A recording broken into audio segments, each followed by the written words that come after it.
Bismillahirrahmanirrahim. Alhamdulillahirabbil alamin. Wassalatu wassalamu ala asyrafil anbiya wal mursalin sayyidina wa maulana Muhammadin wa ala alihi wa sahbihi ajma'in. Amma ba'du. Fa inna asdaqal hadithi kitabullahi ta'ala wa khairal hadi hadyu sayyidina Muhammadin sallallahu alaihi wasallam. Wa syarrul umur muhdatsatuha wa kullu muhdatsatin bid'ah wa kullu bid'atin dhalalah wa kullu dhalalatin finnar. Jamaah majelis kopi hitam yang dirahmati oleh Allah Subhanahu wa taala. Mudah-mudahan kumpulnya kita pada malam hari ini menjadi sabab bertambahnya ketakwaan kita, bertambahnya keimanan kita kepada Allah Subhanahu wa taala, dan kita berharap pulangnya dari tempat ini agar Allah taala ampunkan segala kita punya dosa, dan juga kita berharap agar pulangnya dari tempat ini kita mendapatkan ilmu yang bermanfaat yang akan mendatangkan keberkahan dari Allah untuk kehidupan kita di dunia juga kehidupan di akhirat. Bismillahirrahmanirrahim. Qalal musannifu rahimahullahu ta'ala wa adaman naf'a bihi wa bi'ulumihi fid daraini amin ila qawlihi wasyakku, dan ragu fillahi kepada Allah, wal amnu, dan merasa aman min makrillahi dari makarnya Allah, wal kunutu, dan putus asa min rahmatillahi dari rahmatnya Allah, wa takabburu, dan adapun kesombongan, ala ibadillahi, kepada hamba-hamba Allah, wa huwa, dan adapun kesombongan itu raddul haqqi, menolak kebenaran, wastihqarun nasi, dan menghina manusia, wa ru'yatuhu, dan memandang akan dirinya, annahu, bahwa sesungguhnya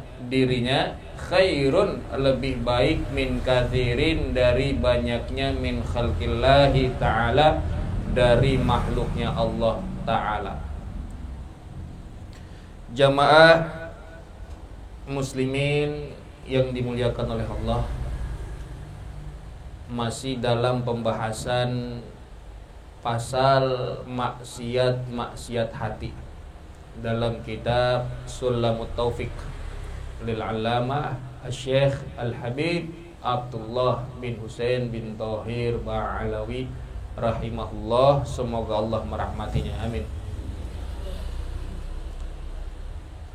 Minggu lalu kita bahas terkait maksiat hati.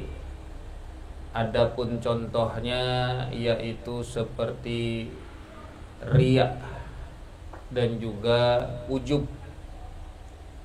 Riya itu dia beramal atau melakukan satu perbuatan bukan semata-mata karena Allah, melainkan karena selain Allah. Baik dia berbuat atau melakukan sesuatu amalan, itu semuanya semata-mata karena manusia atau karena orang lain. Dan riya ini yang akan memberanguskan, menghabiskan tanpa adanya sisa ganjaran pahala dari amal perbuatan yang kita lakukan. Maka jauhilah diri kita dari penyakit hati ini, yaitu penyakit riya. Kita beramal lantaran karena ingin dipandang orang lain menjadi orang yang baik. Kita pandang, kita melakukan sedekah ingin dipandang menjadi orang yang baik. Kita sedekah ingin dipandang sebagai orang yang kaya, orang yang dermawan. Sedekah mah sedekah aja, ngaji mah ngaji aja, jangan ingin dipandang menjadi orang yang alim, dipandang menjadi orang yang suka doyan ngaji, ngaji mah ngaji aja. Jangan ingin dipandang menjadi orang yang benar-benar alim, tukang ngaji, dipandang ustadz. Jangan, buang jauh-jauh penyakit riya. Juga termasuk ujub. Ujub itu dia merasa hebat dirinya, merasa baik dirinya dengan mengenyampingkan karunia-karunia Allah Subhanahu wa taala. Bahwa ketaatan yang dia lakukan, satu amalan yang dia perbuat, dia kesampingkan itu nikmat karunia yang Allah berikan kepada dirinya. Dia berbuat itu udah lagi-lagi meniadakan Allah, dia menafikan Allah. Ya, itu ujub. Maka kalau kita berbuat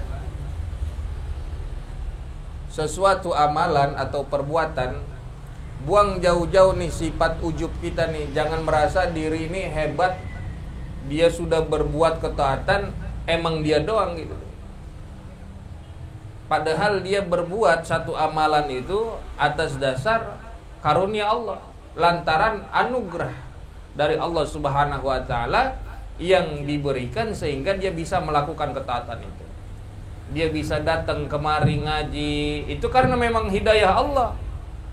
Karena memang Allah yang berikan kesempatan, berikan dia nikmat, bukan karena memang dia hebat bisa ngaji, enggak.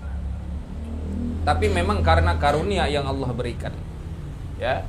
Maka kalau kita mau mengatasi penyakit ujub ini, ya, penyakit hati yang sangat amat kronis, ya, ujub itu bahkan lebih bahaya daripada sombong. Bagaimana cara kita mengatasi daripada penyakit ujub ini? Yaitu dengan kita selalu mengingat bahwa apa yang kita punya itu semuanya dari Allah Subhanahu wa taala. Kita bisa berbuat karena Allah yang berikan kekuatan. Dan juga dengan kita mengembalikan segala amalan, perbuatan, amal baikah itu semuanya kepada Allah Subhanahu wa taala. Perbuatan baik karena Allah, perbuatan baik dari Allah, bukan karena memang diri kita. Ya. Itu buang jauh-jauh penyakit ujub. Dan juga yang merupakan penyakit hati, di dalam kitab ini dikatakan wasyakku fillah, ragu kepada Allah Subhanahu wa taala, ragu akan keberadaan Allah, ragu akan kekuasaan Allah, ragu akan kemahatauan Allah. Ini ragu bahaya, kita ragu terhadap Allah Subhanahu wa taala. Biasanya ragu ini muncul di dalam hati kita kepada Allah Subhanahu wa taala lantaran ada sebab-sebabnya. Apa sebab-sebabnya kita bisa muncul ragu nih? Kurangnya bersyukur kita kepada Allah. Lantaran kita kurang bersyukur, kita terlalu terlena sama yang namanya dunia. Ini bisa menimbulkan benih keraguan. Ragu kita terhadap rezeki yang memberikan siapa? Allah. Yang nyiptain langit siapa? Allah. Yang nyiptain bumi siapa? Yang kasih kita rezeki siapa? Allah. Kalau kita kurang bersyukur, kalau kita terlalu terlena sama yang namanya dunia, sehingga kita merasa diri kita kurang yang namanya daripada kata cukup, lalu muncul di situ keraguan. Ya. Kalau cuma lintasan sering banget kita dalam hati kita. Ketika lagi banyak cobaan, ketika lagi banyak keluh kesah, akhirnya kita terlintas dalam pikiran, dalam hati kita, Allah kayaknya kagak adil sama saya. Rezeki segini-gininya aja. Ini ketika ada lintasan begitu, belum seberapa. Tapi kalau sudah menetap yang namanya keraguan bahwa Allah itulah yang memberikan rezeki kepada kita, tapi kita ragu, ini penyakit hati yang harus kita hindari. Kita ragu Allah yang memberi rezeki kepada kita, tapi kita ragu. Jangan keluar kata-kata gua kalau kagak begini gua kagak dapet duit. Kalau kagak kerja kagak dapet duit tuh. Ini sering banget keluar dari mulut kita tuh. Padahal itu memang sumber rezeki. Tapi rezeki itu asalnya hakikatnya dari siapa? Dari Allah. Kalau kagak kerja kagak gablek duit. Kan sering tuh begitu tuh. Padahal yang ngasih rezeki adalah Allah. Nah, kalau hanya bisikan-bisikan, lintasan seperti itu, yang bahaya itu ketika menetap itu keraguan dalam hati kita. Coba lihatin, ikan paus apa tuh, paus biru apa paus apa yang tinggal dia nganga aja tuh. Dia tinggal nganga di dasar laut, di permukaan laut dia nganga, ikan mau nyamperin, dia kagak perlu nyari-nyari mangap, dia mangap di begitu aja tuh, ikan pada nyamperin, pada lompat ke mulutnya dia, tutup. Berapa ton ikan yang masuk tuh ke mulutnya dia? Cuman nganga, cuman apa? Nganga. Kita nganga dapat duit apa kagak?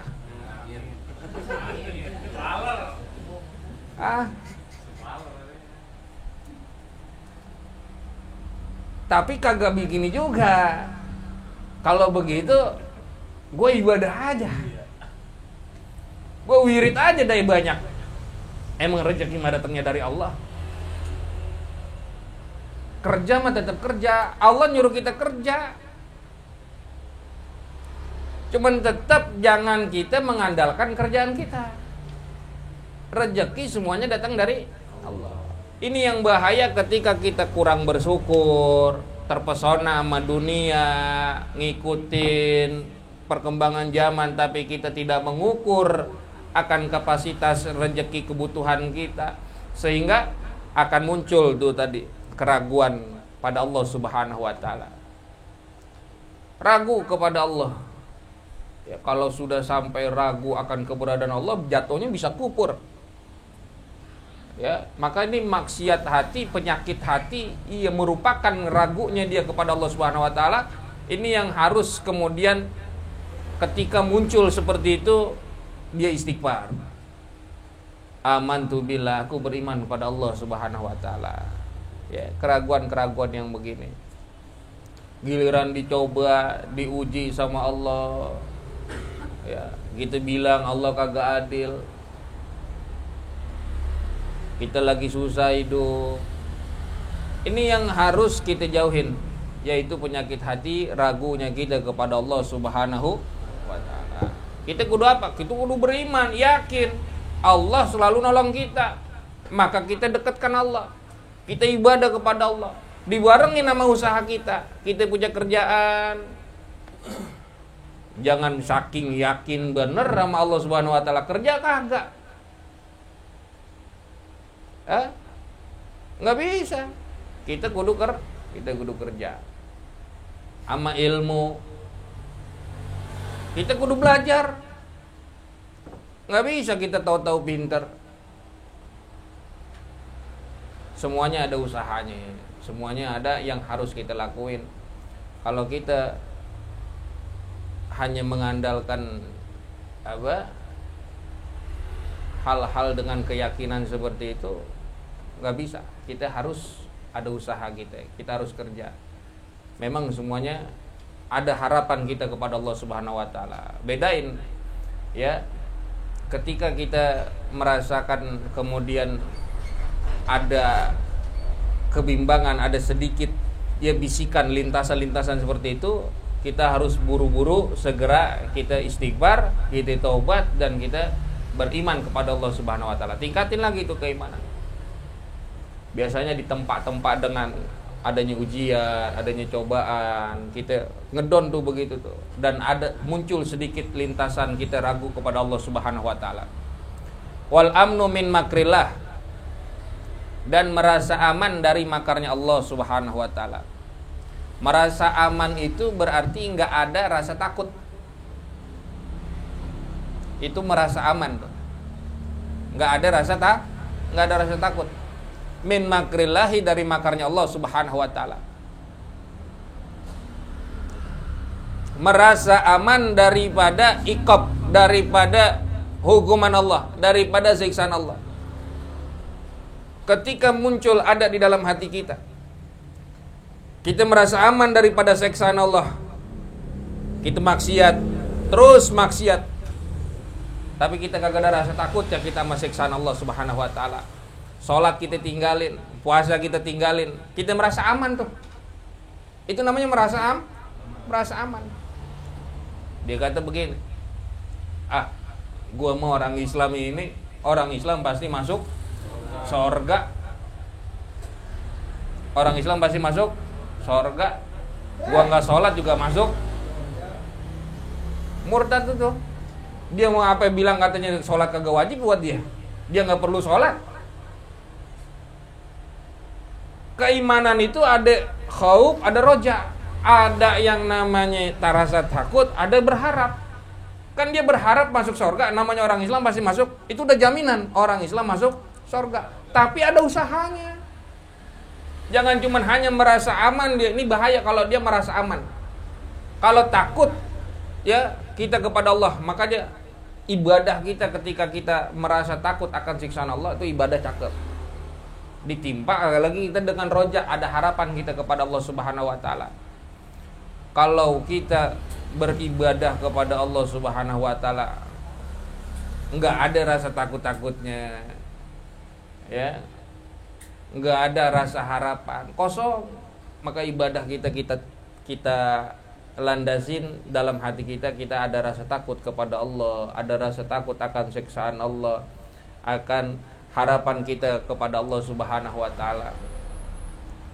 Kan kalau kita ngerasa aman nih dari siksaan Allah tuh, ngelakuin dosa biasa-biasa aja tuh. Ngelakuin maksiat biasa-biasa aja. Ini yang kemudian malah merusak keimanan kita. Hati kita timbulnya adanya penyakit begitu tuh. Karena tadi dia ngerasa aman. Wallahu khairul makirin. Sesungguhnya Allah itu adalah sebaik-baiknya yang membuat makar. Makar itu apa sih? Makar itu tipu daya. Ya, makar itu tipu daya. Ada orang ngelakuin dosa tapi dirinya ngerasa aman aja akan daripada dia ngelakuin dosa. Dirinya meskipun dia bilang begini, meskipun Allah itu Maha Pengampun, tapi terlepas dari itu dia melupakan bahwa akan ada siksaan Allah bagi orang yang melakukan dosa. Terlepas dari itu dia melupakan bahwa akan ada siksaan kepada orang yang berbuat maksiat. Yang ini bahaya, merasa aman. Ya, dosa dia ngelakuin dosa, dia ngelakuin maksiat. Tenang aja, Allah Maha Pengampun. Allah bakal ngampunin dosa gitu kan. Tapi dia melupakan akan ada siksaan itu. Ini yang merasa aman. Ya, dikatakan wal amnu min makrillahi, merasa aman dari makarnya Allah, dari iqab, dari hukuman Allah Subhanahu wa taala. Wal kunutu, dan putus asa min rahmatillah, putus asa dari rahmatnya Allah Subhanahu wa taala. Jangan kalau kita sudah berbuat dosa di dalam hati merasa kagak pantas buat bertobat. Udah ninggalin kewajiban, ninggalin sholat, ninggalin puasa, kagak mau datang ngaji, jangan ngerasa diri kagak pantas untuk ngelakuin kebaikan. La taqnutu mir rahmatillah, la taqnatu mir rahmatillah, jangan kamu putus asa dari rahmatnya Allah Subhanahu wa taala. Meskipun kita ngelakuin dosa segede apapun itu dosa, tetap kita mengharap rahmat Allah. Ya, kita mengharapkan ampunan. Itu rahmat Allah Subhanahu wa taala. Wa takabburu, dan sombong, penyakit hati berikutnya, maksiat hati berikutnya adalah sombong. Sombong itu merupakan penyakit kronis kalau kata Imam Ghazali. Penyakit apa? Penyakit kronis. Beda ujub sama sombong, beda. Ujub sama sombong ujub sama sombong beda. Kalau ujub apa? Merasa hebat diri dan mengenyampingkan karunia-karunia Allah. Tapi kalau sombong itu memandang dirinya lebih baik daripada orang lain. Maka kalau sombong itu ada perbandingannya. Kalau ujub kagak. Ujub dia merasa dirinya biar kata dia sholat tahajud sendirian, bisa muncul sifat ujub. Dia sembahyang tahajud malam sendirian, tapi bisa muncul itu ujub. Malam ini gue ngerjain 20 rakaat. Kemarin cuma 10. Hebat juga gue ya. Ujub tuh. Biar kata sendiri tuh nggak ada bandingan. Tapi kalau sombong ada bandingannya. Apalagi ujub contohnya. Kita punya anak 2. Yang satu rajin banget, pinter. Dari mulai TK, SD, SMP, SMA, ranking atu mulu. Nilainya 100. Kalau dikata ada di atas 100, ya 110 kali nilainya. Pokoknya pinter banget. Ada orang datang ke dia, Bang Haji, itu anak ente ya pinter banget. Iya. Apa kata kita? Siapa dulu bapaknya? Iya. Lah gua, anak gua itu. Itu ujub tuh. Itu ujub. Padahal kecerdasan terhadap anaknya dari siapa? Dari Allah. Giliran anak kedua, agak ada ranking-rankingnya. Di sekolahan ngelawan mula sama gurunya. Lulus kagak. Datang orang, Bang Haji itu anaknya. Nasib. Begitu aja dikata nasib. Yang buruk-buruk aja kembalinya ke Allah. Giliran yang bagus, lah gua. Betul kagak? Itu ujub. Dagangan kita laris, buka jam 9, habis jam 9 lewat 10. Lah saking larisnya itu. Dagang buka jam 9, toko jam 9 lewat 10 udah habis. Orang datang situ, "Bang, saya mau beli." "Lah udah habis." "Lah cepet banget, Bang ya." "Lah gua." Itu ujub tuh. Ya. Giliran sepi jam 9, buka jam 9, sampai jam 9 masih adanya. Tumben Bang ini. Nasib. Kalau udah nasib kan takdir. Takdir kan kembalinya ke Allah. Giliran yang buruk aja ke Allah. Giliran lagi cakep aja, lah gua. Tuh begitu dah. Bedanya sama sombong. Kalau sombong nih dagangan kita laris. Dagangan kita laris. Di sebelah sana ada dagangan lagi yang sama kita. Ya kan? Lah kita pas lagi laris-larisnya, tuh kan? Lu bocah baru kemarin skorek udah ikutan dagang kayak gua. Tuh, itu ada bandingan. Namanya sombong. Paham? Iya. Wa takabburu dan sombong ala ibadillahi kepada hamba-hamba Allah Subhanahu wa taala. Ini merupakan penyakit hati, maksiat hati muncul. Makanya kalau sombong itu adanya di hati. Sombong itu adanya di hati, biar nggak diungkapin, biar nggak dilakuin, tapi adanya di hati. Itu sombong. Maka sombong ciri-cirinya banyak. Wahwa dan adapun kesombongan itu, apa yang dimaksud dengan sombong? Raddul haqqi, menolak kebenaran. Ini menolak kebenaran sombong.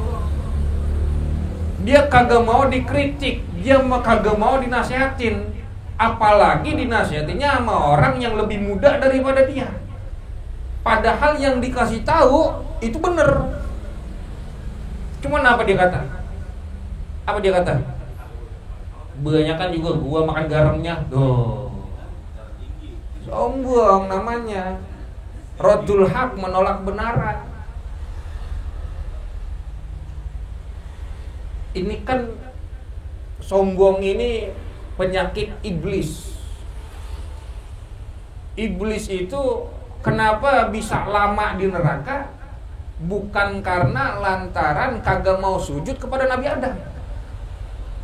Wa id qulna lil malaikati isjudu li Adam fasajadu illa iblis. Kagak mau dia. Ini kagak mau ini bukan yang bikin dia lama di neraka. Menolak ini dia ngebangkang, akhirnya dia masuk neraka. Cuman yang bikin lama dia di neraka, netepnya lama di neraka, wastakbaro, karena sombongnya. Karena sombongnya iblis, ya, dia masuk neraka dan menetap lama di neraka. Makanya baik-baik itu kalau sombongnya, jangan sombong. Biar sombong mah di hati. Egois. Ini kan namanya egois. Ananian. Ya, anid. Maka kata Nabi SAW, inna fi jahannama wadiyan. Sesungguhnya di dalam neraka jahanam itu ada satu lembah. Yuqalu lahu hab-hab. Dikatakan nama lembahnya itu adalah lembah hab-hab. Ini penjara khusus untuk siapa? Haqqan 'alallahi an yuskinahu kulla jabbarin anid. Yang bakalan Allah tempatin di dalam lembah hab-hab ini adalah orang-orang yang egois, orang-orang yang sombong. Bakalan ditempatin, ada penjara khusus namanya di neraka, yaitu hab-hab. Khusus tuh, saking begitunya tuh. Dia pasti masuk neraka. La yadkhulul jannata, enggak bakalan masuk surga. Man kana fi qalbihi mithqalu dzarratin min kibr, yang mana di dalam hatinya ada kesombongan meskipun secuil. Secuil aja kagak masuk surga, apalagi segudang. Secuil aja kagak masuk surga. Tapi dia kemana-mana, kalau saya perhatiin, pakai bajunya cakep mulu. Pakai bajunya cakep mulu. Itu sombong apa bukan? Kata Nabi, itu bukan sombong. Itu adalah keindahan. Ya, itu adalah keindahan. Innallaha jamil wa yuhibbul jamal. Allah itu indah dan menyukai keindahan. Mantesin kagak ngapa. Cuman nih kembali lagi kepada kita punya hati. Kalau didasari dengan kesombongan, ini yang bikin bahaya. Ya, egois, nolak kebenaran, dinasehati dia kagak mau nerima. Diomongin sama bocah kemarin, dia kagak mau nerima. Meskipun bener, bang jangan lewat sono, ada lo bang. Tahu juga gua lo, jeblos dia. Ada orang emang dia kalau dikata sama gurunya denger, bagus kagak? Dinasihatin sama gurunya denger, dibilangin sama gurunya dia ngerti, kagak ngelawan. Tapi giliran diomongin sama yang sepantaran, giliran diomongin sama yang temennya dia yang sebaya, apalagi diomongin sama yang lebih muda daripada dia kagak mau tuh denger. Dia kagak mau tuh ngerti. Apaan sih lo? Perlu kata. Ngajinya gue duluan gua. Tuh. Ini namanya sombong. Bocah kemarin sore aja lo. Ini yang begini penyakit hati, sombong. Jangankan di kita, sampai orang-orang yang berilmu aja nih bisa ada penyakit sombong begini. Ngapa dia sih dikasih mic? Baru lulus pesantren. Lah gua yang udah puluhan tahun ngaji, kudunya kan gua yang megang mic. Dia mah kasih aja megangin kabel. Ya Allah. Ini sombong bisa begitu tuh. Apalagi di majelis-majelis, di pertemuan, di perkumpulan. Giliran namanya kagak disebut yang terhormat. Kok gua kagak disebut? Kan gua sepuh. Wantek lu bukan sepuh, wantek. Ini kan sombong tuh begitu tuh. Giliran namanya kagak sebut, dia muncul tuh penyakit tuh. Ini kan cuma di hati tuh adanya tuh. Betul kagak? Adanya di mana? Namanya kagak disebut, dia ngedumel. Lah, gua kagak disebut dah. Lah kan gua orang berilmu ini. Lah kan gua orang ada. Emang lu orang ada, enggak ada lu mati. Gua orang ada ini. Gua datang kagak disambut. Pengennya duduknya di depan aja.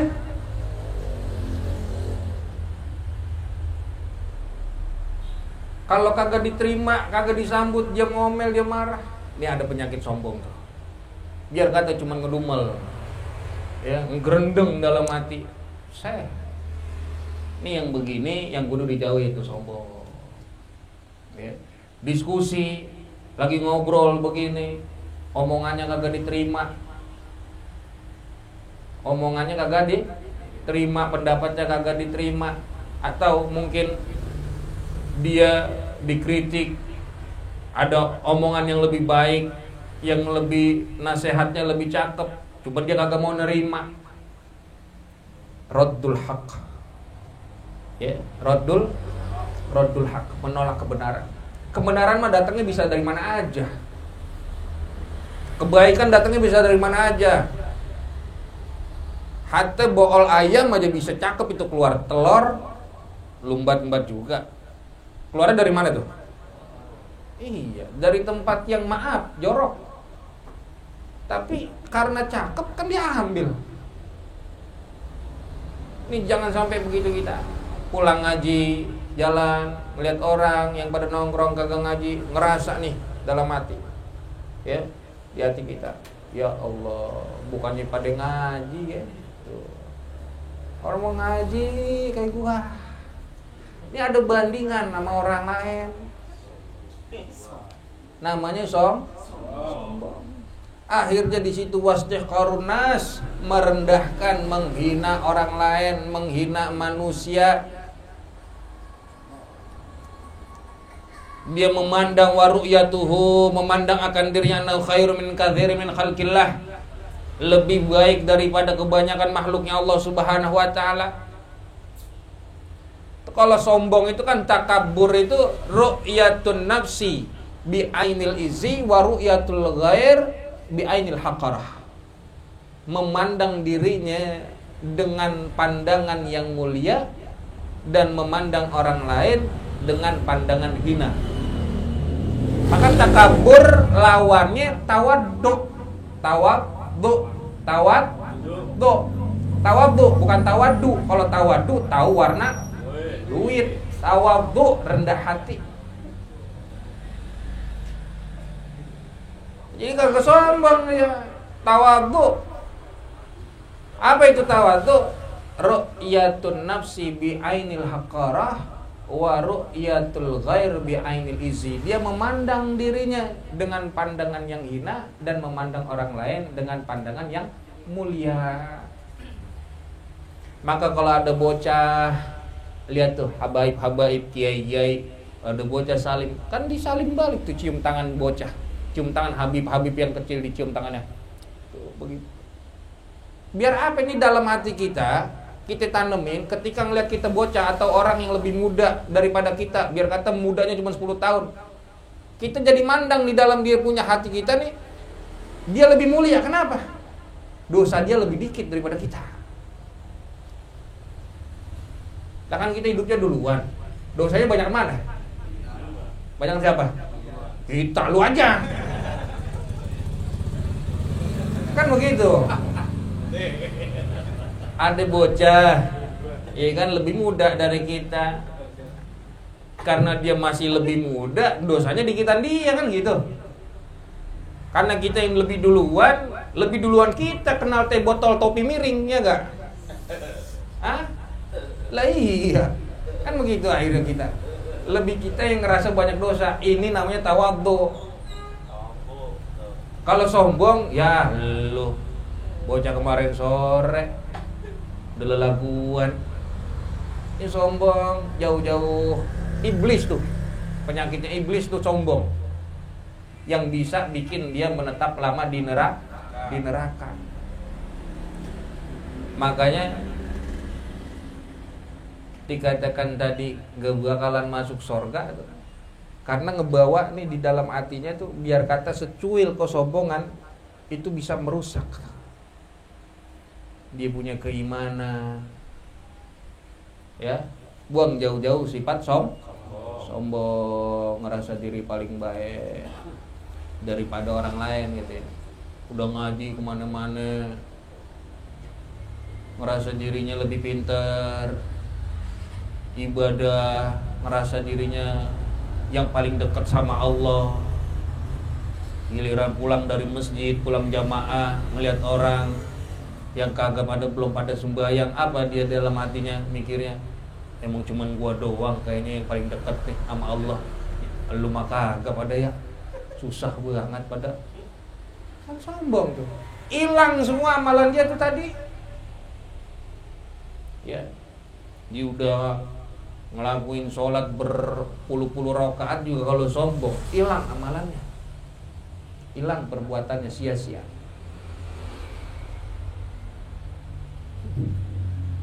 Makanya kan kita nih sebagai penuntut ilmu, kita sebagai penuntut ilmu yang ngaji begini ya, jangan jadi penuntut ilmu itu kayak Abu Shibrin.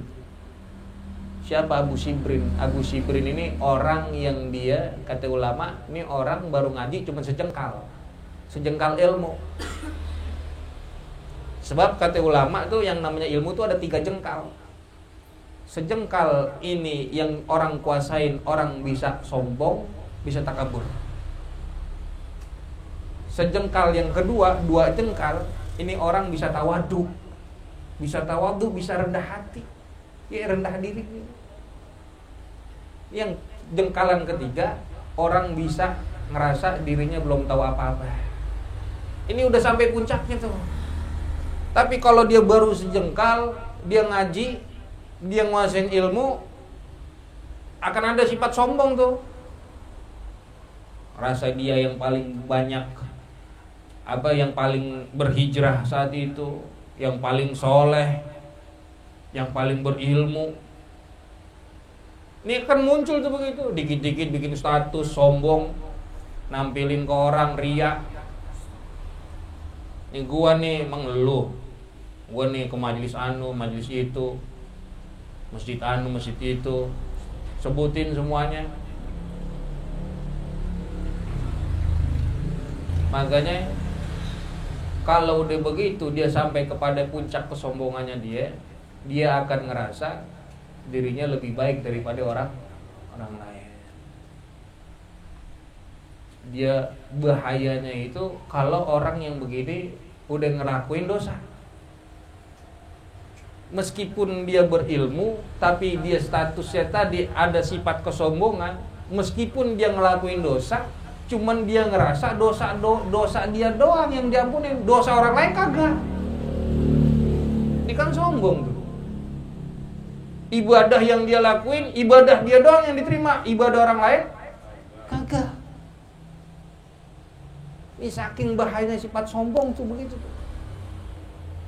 Sampai ngerasa dirinya doang lah yang paling dekat sama Allah. Orang lain kagak ada. Ya, itu dia penyakit hati, kesombongan yang bisa merusak diri kita, yang sampai-sampai bahkan bisa menetap lama di nerakanya Allah Subhanahu wa ta'ala. Wallahu a'lam bissawab. Bisiril Fatihah.